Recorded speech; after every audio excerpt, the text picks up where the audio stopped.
O presidente Lula lidera as intenções de voto para a corrida presidencial de 2026 em todos os cenários pesquisados pelo Instituto V. Ainda segundo essa pesquisa, divulgada hoje pela manhã, o governo Lula é desaprovado por 49% e aprovado por 47% dos eleitores mineiros. O senador Cleitinho Azevedo, do Republicanos, lidera em intenções de voto para a corrida pelo governo estadual, também em todos os cenários que ele aparece. A pesquisa Itatiaia Instituto V ainda avaliou a gestão do governo Zema. O chefe do Executivo Mineiro é aprovado por 54% dos mineiros e desaprovado por 34,7%. Na corrida para o Senado, a prefeita Marília Campos e o pai de Nicolas Ferreira estão empatados como os preferidos dos mineiros. Marcelo da Fonseca, deixa eu começar com você. É lógico que eu faço aqui um resumo, né? Todos os dados, os recortes completos.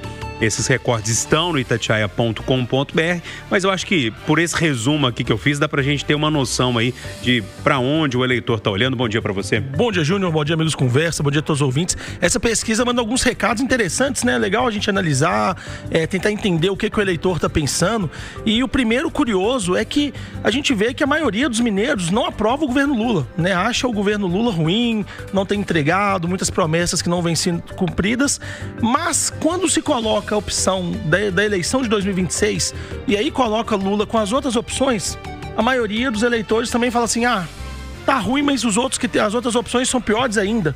A impressão que eu tenho é que essa pesquisa mostra que, apesar da rejeição ao Lula, né, do eleitor mineiro estar insatisfeito com o governo Lula, quando é comparado e quando fala, o Bolsonaro pode voltar, o Ronaldo Caiado, o governador Romeu Zema, né, o próprio Zema é colocado, não, melhore com o Lula mesmo, porque, né, ele é o menos pior, seria o menos pior. É curioso, isso é um alerta principalmente para o governador Romeu Zema, né, que entre os mineiros não consegue ser apontado como, né, o nome mais forte para ser candidato à presidência, né? Nem os mineiros estão querendo que o governador seja o presidente da República. Isso é um sinal vermelho para o governador. O outro dado muito curioso, quando a gente pega para o estado, é como que a esquerda em Minas Gerais acabou, né? A esquerda em Minas Gerais não tem nenhum nome. E aí a gente vê os 3 primeiros nomes, né, que estão na frente, são todos da direita, né? São todos nomes da direita. Então, é impressionante o dano que o governo Pimentel trouxe para Minas Gerais. Parece que ficou uma marca muito grande.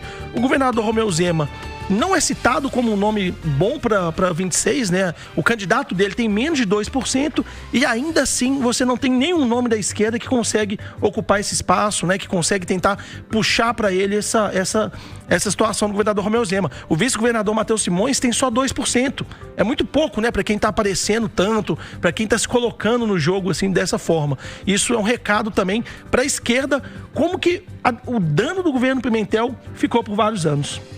Oi, Edilene Lopes, queria te ouvir também sobre esses recortes da pesquisa Itatiaia V, divulgada hoje pela manhã, dados interessantes que já mostram alguns caminhos aí, né, a praticamente um ano das eleições. Bom dia para você. Bom dia, Júnior. Bom dia aos amigos debatedores. Bom dia aos ouvintes da Rádio Itatiaia mais uma vez. Pois é, essa pesquisa traça, de fato, como o Marcelo disse, um cenário muito interessante. Porque Lula tem uma aprovação menor em relação a Zema, mas também é o candidato que tem possibilidade de reeleição e é o candidato mais competitivo à presidência da República. Ou seja, o fato da desaprovação dele ser grande não significa que ele não vá ter voto. Muito antes, pelo contrário, pelo que a pesquisa mostra, ele será reeleito em todos os cenários. Para o Senado em Minas Gerais, o que a pesquisa aponta é que será polarizado. Marília Campos, do Partido dos Trabalhadores, e pai de Nicolas Ferreira, que é do PL. Ou seja, mais à direita para um candidato e o outro candidato mais à esquerda. Significa que candidatos de centro-direita e de centro-esquerda, aqueles que não polarizam tanto, não aparecem no melhor cenário. E aí nós vamos colocar 2 figuras que concorreram ao Senado na eleição passada. Alexandre Silveira, ministro de Minas e Energia, que é do PSD, que também teve muito voto para Senado na eleição passada, mas não ficou com a vaga, e Marcelo Aro, do PP, que está na centro-direita, também teve muita vaga, também teve muito voto, mas não ficou com a vaga. Quem ganhou a vaga foi Cleitinho, que agora é o favorito para o governo de Minas e que mostra uma situação para Zema parecida com a de Lula. A aprovação do Zema é maior, mas Zema não é o favorito, ou seja, o candidato do Zema, Matheus Simões, não é o favorito para o governo de Minas. Então é uma situação bem interessante, que significa significa que a aprovação de cada um deles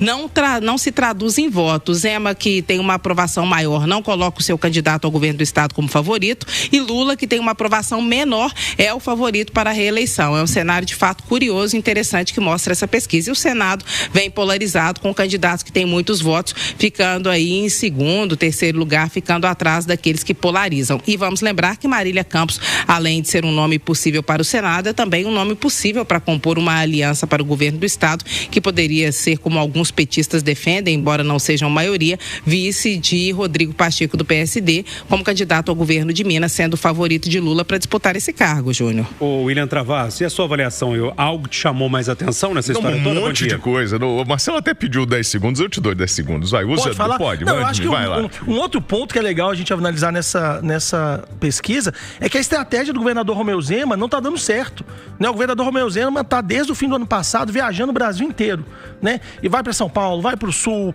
arruma confusão com o Lula nas redes sociais, e isso parece que o eleitor mineiro não está gostando disso. Não, o eleitor mineiro não está ganhando, o Zema não está ganhando popularidade nacional, e aqui em Minas ele não está conseguindo cativar esse eleitor. Então é mais um sinal vermelho para o governo de Minas. Júnior Moreira, bom dia à bancada, bom dia aos ouvintes da Itatiaia. Foi bom o Marcelo ter falado antes, porque eu acho que esse é o maior problema. Como é, assim, no histórico da política, e os colegas acabaram de confirmar aqui comigo nos bastidores, se o sujeito ganha em Minas, ele ganha no Brasil. É um grande cenário. O retrato do Brasil é o estado de Minas Gerais. E isso mostra, né, é claro, a dificuldade que o Caiado tem para entrar aqui e os outros candidatos de direita. E aí, a turma acho que já cansou dessa polarização, dessa briga de direita e esquerda, e está buscando alternativa e prefere manter, né, o Lula no lugar. O que mais me assusta nessa pesquisa, que o Marcelo fala, isso é um recado interessante. Não, isso é uma pancada, uma burdoada no governo Zema. Porque como o Zema, apesar da tua aprovação, você é um péssimo cabo eleitoral. O cara que vocês estão em plena campanha eleitoral para eleger o vice como o seu sucessor, o Matheus Simões, e ele aparece derrotado nessas pesquisas. Isso mostra a falta de credibilidade e como você é incompetente em resolver isso, em indicar o teu sucessor, e pior de tudo, você não consegue, o povo não consegue reconhecer no governo um representante como presidente. E aí vem um desafio absurdo, isso que a gente está vendo. Vocês acham mesmo, agora aí o P provoca a bancada, que o Cleitinho, o Nicolas, eles vão abrir mão para ceder espaço para o Matheus Simões com esse número? Não, e aí vai pegar fogo. E o que mais me chama a atenção, que eu conversava com o Malco quando ele passou aqui durante o jornal, eu falei assim, e aí, cara, para o presidente, ele falou assim, na verdade, eu acho que o povo está cansado dessa polarização e não encontram uma figura no cenário político que diga o seguinte, eu vou resolver esse impasse, eu vou acabar com essa briga e vou tocar o país. Agora, a esquerda está carente. E ela precisa encontrar alguém. Ela está procurando aí alguém para poder assinar a carteira e vir para esse enfrentamento aqui no estado de Minas Gerais. Pode ser Rodrigo Pacheco, pode ser Marília, enfim. A gente só está começando a farra. O WT, o vice-governador tentou convencer o Cleitinho a desistir, né? Mas não vai como que vai conseguir? Ele deu uma entrevista falando, não, o Cleitinho pode abrir mão. E aí o Cleitinho respondeu, olha, quem estiver na frente da pesquisa pode ser o candidato à direita. O ex-prefeito Alexandre Calil é condenado por improbidade administrativa e perde direitos políticos por 5 anos. Calil e uma associação de moradores, né, descumpriram a decisão judicial que determinava a reabertura de ruas e praça pública no bairro Mangabeiras. É lógico que essa decisão ainda cabe recurso, Edilene Lopes, e o ex-prefeito disse que a condenação vai cair, está confiante nisso. Como é que você viu essa história toda, hein?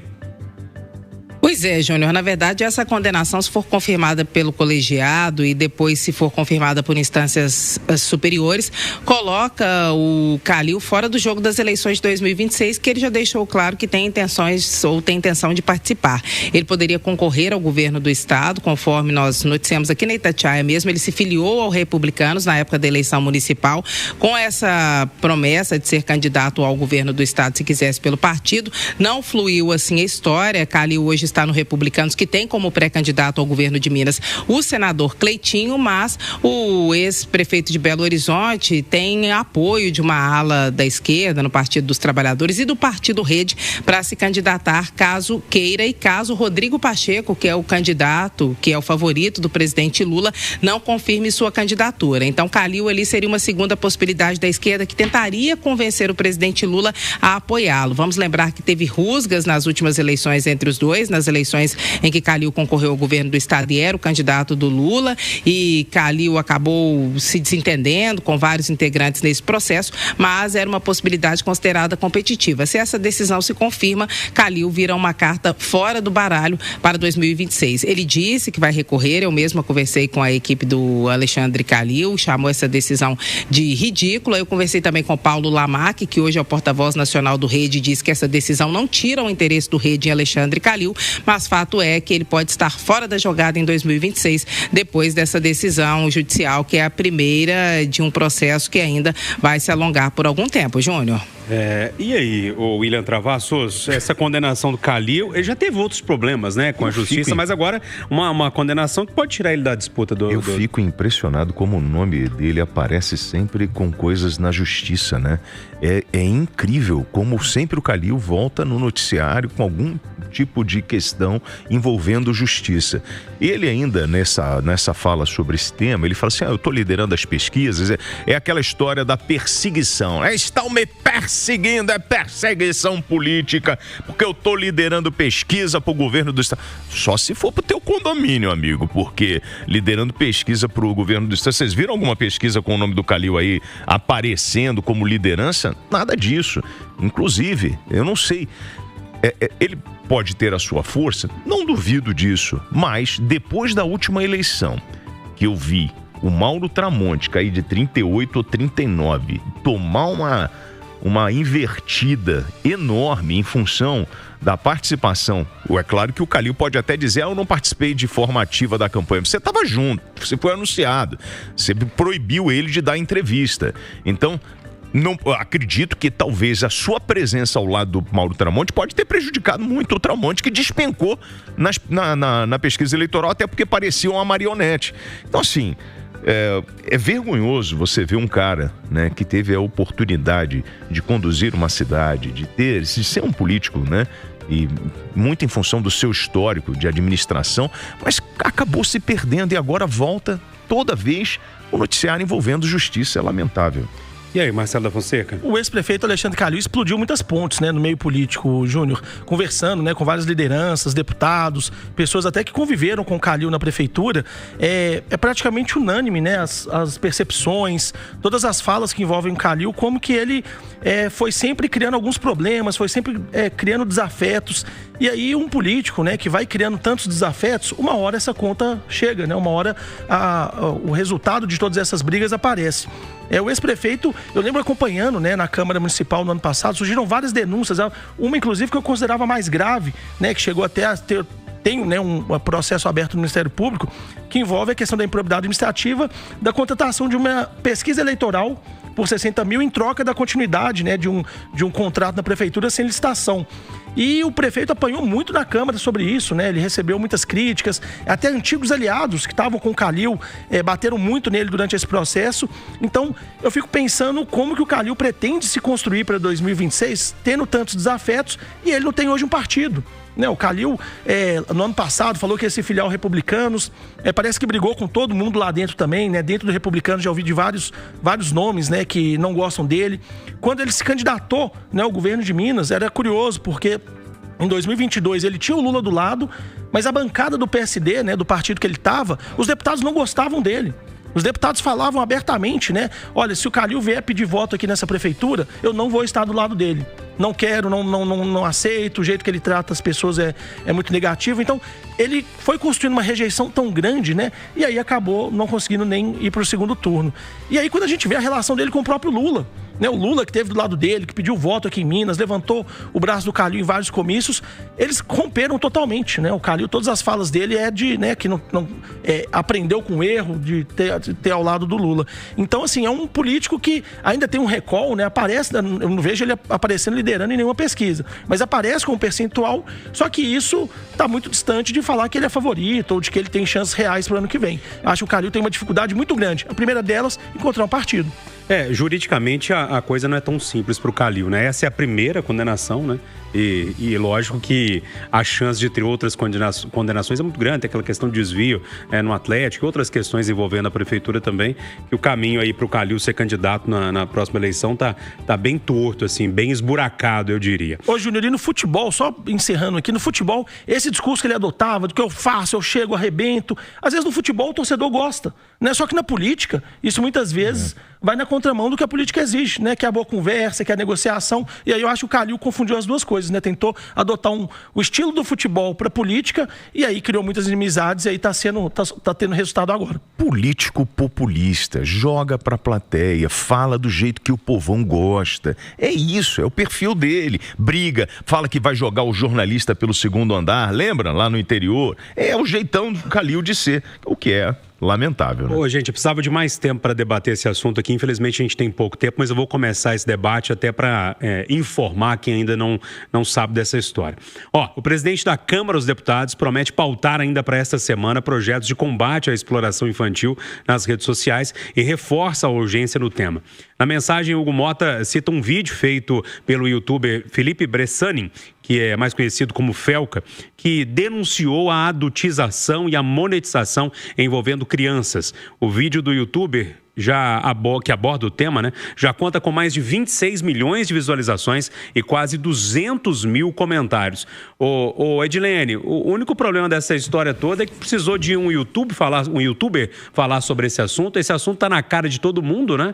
E agora os políticos aí em Brasília estão dizendo que vão pautar projetos e tal, estão querendo surfar na onda. Exatamente. Pode ser que o Hugo Mota abrace essa pauta, mas antes ele vai ter que vencer o desafio que começa a ser trabalhado amanhã na reunião do Colégio de Líderes, que é os parlamentares ligados à base do ex-presidente Jair Bolsonaro querem pautar a qualquer custo tanto a anistia quanto a queda do foro privilegiado. Depois que vencer essas dificuldades, o Hugo Mota aí sim pode colocar em pauta os assuntos de interesse dele ou de outros parlamentares, também os assuntos de interesse do governo federal. Antes disso, ele tem essa barreira a ser rompida, Júnior. E aí, Marcelo da Fonseca, não sei se você acompanhou o vídeo, eu fiquei com o estômago até ruim, assim, de ver aquilo tudo que o Felca trouxe, e agora os políticos querendo fazer. Tomara que façam alguma coisa, né? É preciso, né? Eu não assisti o vídeo, viu, Júnior? Eu não vi, não consegui ver ele todo, comecei a ver, parei.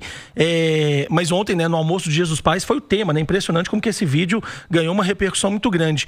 E o que eu sinto, né, conversando com outros pais, conversando com outras pessoas, é a importância de pai e mãe acompanhar de perto o que o filho está publicando nas redes sociais, como que ele está interagindo, né, nas redes. Porque uma postagem, às vezes, que pode ser muito inocente para uma criança, às vezes ela vai atingir pessoas que estão extremamente mal intencionadas, né? Então, acho que esse vídeo, né, a repercussão de todo esse tema é fundamental, principalmente que os pais e mães fiquem, né, se debrucem cada vez mais sobre como que os filhos estão usando as redes sociais. Isso é de uma gravidade muito grande. E aí, William? Tema relevante, mas vejo um oportunismo, né, da turma de Brasília querer discutir isso, porque na verdade essa bola já foi quicada lá atrás, quando a gente falava da erotização, da sexualidade dentro dos movimentos do baile funk, e tudo isso já foi. Agora a palavra nova é adultização, é isso que a gente está usando, mas dentro da adultização você vai ter todo esse comportamento doentio da turma que aproveita para ganhar dinheiro e para cada vez mais acabar com a infância, né? Mas o tema é antigo, é necessário discutir. Mas vejo uma certa movimentação. Antes tarde do que mais tarde ainda, sim, né, ok. Agora, se você ainda não viu esse vídeo, dá um pulinho lá no itatiaia.com.br, tem um link lá que dá para você clicar e acompanhar. Realmente é um vídeo pesado, mas eu acho que vale sim assistir. Ponto final, nosso Conversa de Redação, que teve os jornalistas William Travassos, Edilene Lopes e Marcelo da Fonseca.